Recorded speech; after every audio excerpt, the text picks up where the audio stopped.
nakuletea mada inayosema sababu kuu zinazopelekea mwanaume akose nguvu za kiume.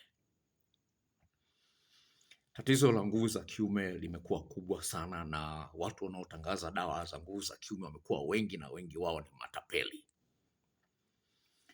Ukweli ni kwamba mwanaume ambaye hana nguvu za kiume, hata kama angekuwa na magari 10 na anampa mke wake milioni 500 kila siku, bado atakuwa katika eneo hatari. Kwa nini? Biblia inazungumza kwenye kitabu cha Mwanzo sura ile ya 3 mstari wa 16 kwamba mwanamke baada ya kufanya dhambi ambayo Mungu aliokataza wasile tunda, walipokula, laana aliyopewa mwanamke akaambiwa hivi: utazaa kwa uchungu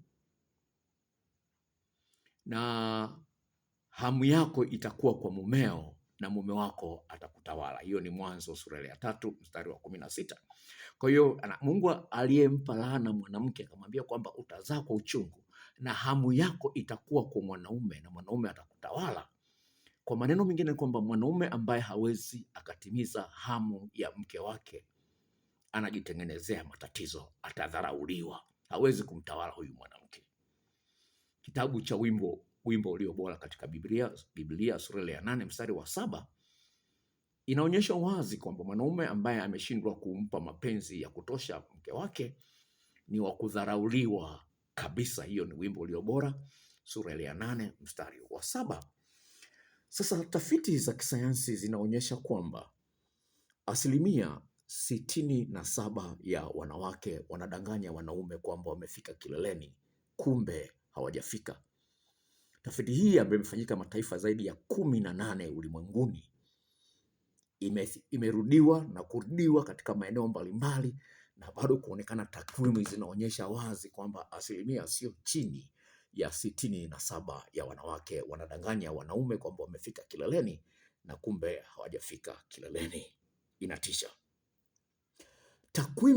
Takwimu za mkemia mkuu wa serikali ambaye anapima DNA kwamba mtoto huyu ni wa kwako au si wa kwako, mwaka juzi ametoa takwimu zinazosema kwamba 40% ya watoto waliomo ndani ya ndoa, wale baba kwenye ndoa zile, wamesingiziwa. Mwanamke alichepuka akapewa mimba na mwanamke mwingine, lakini akamwambia huyu mtoto ni wa kwako. Nazungumza mkemia mkuu mwaka juzi ametoa takwimu kwamba 40% ya watoto waliomo ndani ya ndoa, wanaume waliomo ndani ya ndoa hizo, wamesingiziwa tu, watoto wale sio wao. Kwa nini mwanamke anadanganya mwanamume kwamba amefika kileleni kumbe hajafika? Mwanamke anaogopa kumwambia ukweli, na kwa sababu ana haja kutokana na laana ambayo amepewa wanawake, ambayo iko ndani ya damu yao, kwamba hamu yake itakuwa kwa mwanaume. Sasa mwanaume anaposhindwa kuitimiza, kuiondoa hamu hiyo alionayo mwanamke, huyu mwanamke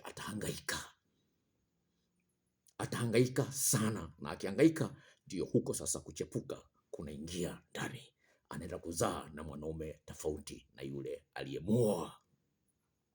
Sasa kuna sababu mbalimbali ambazo zinapelekea hali kama hiyo kujitokeza. Ya kwanza, kukaa muda mrefu bila kufanya mapenzi. Kama vile unavyojua, usipotumia ufunguo unaota kutu. Wazungu wanasema kwamba if you don't use it, you lose it. Ufunguo ambao hujautumia utaota kutu. Kwa hiyo uume ambao haufanyi mapenzi mara kwa mara utaota kutu. Hii sikwambii kwamba wewe ambaye haujaingia ndani ya ndoa uanze kuzini. Sikwambii hivyo. Kama hujaingia ndani ya ndoa na hutaki kuzini, kuna maelekezo ambayo unapaswa uyapate, ufanye vitu gani ili uume wako usiote kutu. Wale ambao nimewatumia dawa hii ambayo nitakuonyesha baadaye ya nguvu za kiume, nimewapa maelekezo kwamba utakapokuwa umeona tatizo limeondoka, ili lisijirudie, iwapo utakaa zaidi ya wiki 2 hujafanya mapenzi, kuna vitu ambavyo unapaswa uvifanye ili tatizo lisije likajirudia. Kwa hiyo hayo ni maelekezo ambayo nawapa watu ambao nimewatumia dawa. Kwa hiyo hiyo siri sikupi mpaka uagizie hii dawa. Nitakuambia dawa gani. Sawa? Kwa muda mrefu kunapelekea hali kama hiyo. Kuna kitu kinaitwa muscle atrophy. Muscle atrophy, yani misuli ile inakuwa katika hali ambayo haiwezi kufanya kazi sawa sawa. Ndio mimi naita mishipa hiyo imeota kutu. Ndio la kwanza. La pili, Wanaume wengi wanafanya mchezo wa kujichua. Mchezo wa kujichua wanaita masturbation au punyeto, inapelekea hali kama hiyo kujitokeza. Hali hiyo inajitokeza kwa sababu gani? Unapokuwa umefanya punyeto ukamwaga mbegu, unapokuwa umemwaga zile mbegu, kuna hewa inaingia ndani. Ile hewa inayoingia ndani inaenda kutengeneza ukungu wa aina fulani kule ndani. Ule ukungu unaongezeka uzito kwa kadri siku zinavyoenda. Kama vile unavyojua nyama ikikaa nje ya friji inaoza, dakika baada ya dakika inaendelea kuoza. Kwa ule ukungu ukiongezeka uzito, nafikia hatua ukungu ule unakuwa mzito kiasi ambacho mishipa ya fahamu haifanyi kazi vizuri. Mishipa ya fahamu isipofanya kazi vizuri, mzunguko wa damu katika maeneo hayo ya uume unakuwa mdogo. Mzunguko wa damu ukiwa mdogo, tatizo hilo la nguvu za kiume linaingia. Mwanaume anawahi kumaliza, anapata shida ya kurudia, na vile vile tatizo hilo likiendelea kwa muda mrefu bila kutibiwa, inasababisha uume unapungua ukubwa. Kwa hiyo punyeto imekuloga. Ndio maana tatizo la nguvu za kiume, hata kama uko umeacha, useme kwa sababu nimeacha, ule ukungu bado upo pale, umekaa pale, unaendelea kuleta kutu kwenye mfumo mzima. Unaweza kuwa umeacha, lakini hapana, kuna kitu kinaitwa muscle memory, yani misuli inabeba kumbukumbu. Kwa hiyo usijidanganye kwa sababu umeacha ukafikiria mambo yatakaa sawa, unahitaji tiba. Naendelea, hiyo ni sababu ya pili. Sababu ya tatu ni kuwa na tabia ya kukaa na mkojo kwa muda mrefu.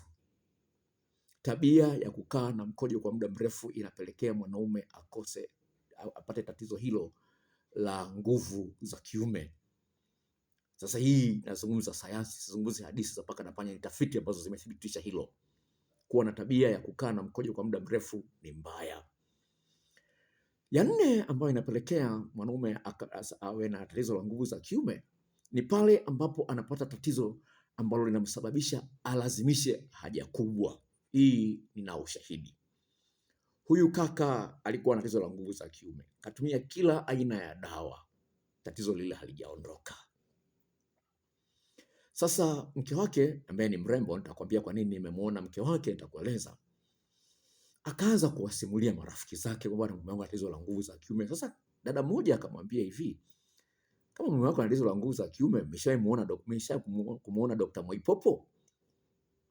Akasema hapana. Akasema mume wangu mimi alikuwa na tatizo la nguvu za kiume, kaenda kumuona Dr. Mwaipopo, akapata dawa na ile tatizo limeondoka. Yule mama akapata tumaini, akaenda akamwambia mume wake. Mume wake akamwambia, mke wangu, umeona nimetumia dawa nyingi sana. Kipindi kile kulikuwa na mifuko ile inaitwa Rambo, mifuko ya plastiki inaitwa Rambo. Akasema kuna madawa mengine machungu kweli, wewe mwenyewe umechemsha hapa, nimekunywa lakini tatizo halijaondoka. Akamwambia, lakini huyu tuna ushahidi, Mama Ashura mume wake amepona kupitia daktari huyo hapa. Ni kweli umetumia dawa nyingi, ni kweli tumepoteza hela nyingi, lakini huyu hapa tuna ushahidi, tujaribishe. Ni miaka mingapi hiyo? 8 iliyopita. By then dawa hii nilikuwa nauza shilingi 30. Miaka 8 iliyopita nauza shilingi 30. Akamwambia, hiyo dawa inauza shilingi ngapi? Akaambiwa shilingi 30. Akamwambia, haya, ya 30 hii hapa, nenda kachukue. Mwanamke akaja nikampatia ile dawa. Nipapatia ile dawa, yule mwanaume tatizo la nguvu za kiume likaondoka, lakini alikuwa na tatizo la kulazimisha haja kubwa. Yani anaweza kaa siku 3 hadi 4 hajaenda haja kubwa, kwa hiyo kwa analazimisha. Baada ya kuitumia dawa hiyo akajikuta ile hali ya kulazimisha haja kubwa yenyewe imeondoka na tatizo la nguvu za kiume limeondoka. Aliniletea wateja huyu kaka. Kwa hiyo ndio maana nakwambia kwamba na uhakika kwamba ukiwa umepata tatizo ukawa unalazimisha haja kubwa, tatizo la nguvu za kiume itakukuta. Haya, nakuja kwenye pointi nyingine. Tatizo la kuangalia picha za ngono kwa muda mrefu. Watu ambao wanaangalia picha za ngono kwa muda mrefu, narudia tena, kwa muda mrefu, wanapata tatizo la nguvu za kiume. Hebu fikiria, unapoangalia picha za ngono unapata msisimko, kweli au sio kweli? Ni kweli. Sasa hebu fikiria picha hii hapa. Simu yako imejaa chaji, umeiweka silent, wanakupigia watu 1000. Itaishiwa chaji au haitaishiwa chaji? Simu weka silent, inaita inakata, inaita inakata, mpaka watu 1000 wamepiga simu. Simu yako itaishiwa chaji, haitaishiwa chaji? Itaishiwa chaji. Ndio jibu sahihi. Kama itaishiwa chaji, basi kadhalika unapokuwa unaangalia picha za ngono, ni kwamba ule msisimko ni kama vile watu wanakupigia simu. Ule msisimko unakuja juu, lakini kuna mwanamke wa kumtia. Kwa hiyo chaji pale zinaishia kwenye ule msisimko unaopata ambao unashindwa kuumalizia. Ndio maana wanaume wengine wanaangalia picha za ngono alafu wanapiga punyeto. Sasa hiyo yenyewe tena inawadhuru tena maradufu. Kwa hiyo inaweza kupelekea tatizo hilo. Vile vile lingine ambalo linapelekea matatizo ya nguvu za kiume, ulevi, kunywa pombe kupita kiasi, inapelekea hali kama hiyo. Vile vile lingine vile kunenepa. Unanenepa, huna mazoezi, na yenyewe hiyo inapelekea vile vile kuletea matatizo hayo ya nguvu za kiume. Magonjwa ya kisukari, magonjwa ya pressure, inapelekea hali hiyo kuleta nguvu za kiume kupungua. Kazi hizi za kukaa kwa muda mrefu, fundi cherehani, dereva wa maroli muda mrefu, wewe umekaa ofisini muda mrefu, unajua ni nini? Sisi wanaume, kipindi cha joto korodani zinashuka chini, kipindi cha baridi korodani zinakuja juu. Kweli au sio kweli? Unafikiria kwa nini kipindi cha joto korodani zinashuka chini, zinakuwa ndefu? Ni kwamba Mungu alivyoumba korodani ndicho kiwanda cha nguvu za kiume. Kwa hiyo unapokuwa umekaa kwa muda mrefu, hewa haipigi kule ya kutosha. Kwa kiwanda hakizalishi nguvu za kutosha. Unatakiwa kama unafanya kazi ofisini, kila baada ya saa 1 au saa 1:30 uinuke utembee kidogo. Sasa wengi hawafanyi hivyo. Wanaokaa madukani, fundi cherehani, ni watibu wengi wenye matatizo kama hayo. Fundi cherehani wanaokaa madukani kwa muda mrefu, madereva wa magari, wanaosafiri, mabodaboda hawa wanaokaa, hiyo inaweza kupelekea vile vile kupata tatizo la nguvu za kiume. Hilo ni jambo ambalo tunapaswa kuzingatia. Kwa hiyo hayo ni baadhi ya mambo. Kuna mambo mengine ambayo naweza nikazungumza, lakini sipendi video hii iwe ndefu kwa sababu nataka nikwambie tiba ipo kama una matatizo kama hayo. Sawa? Na hii dawa inaitwa Afrika. Hii dawa imefanyiwa utafiti wa muda mrefu sana. Itakuletea matatizo ya nguvu za kiume. Itaweza kuletea solution ya nguvu za kiume na uweze kuchelewa kumaliza na uweze kurudia. Kwa nini unaweza kuchelewa kurudi kumaliza? Hii dawa kama nilivyozungumza imefanywa utafiti wa kutosha, na utafiti huo ukathibitishwa na kuwekwa kwenye jarida linaloitwa West England Medical Science Journal. Na vile vile tafiti hii ya dawa hii imethibitishwa, na habari hizo za mafanikio pia zimethibitishwa na shirika la Impotence Association la huko Uingereza.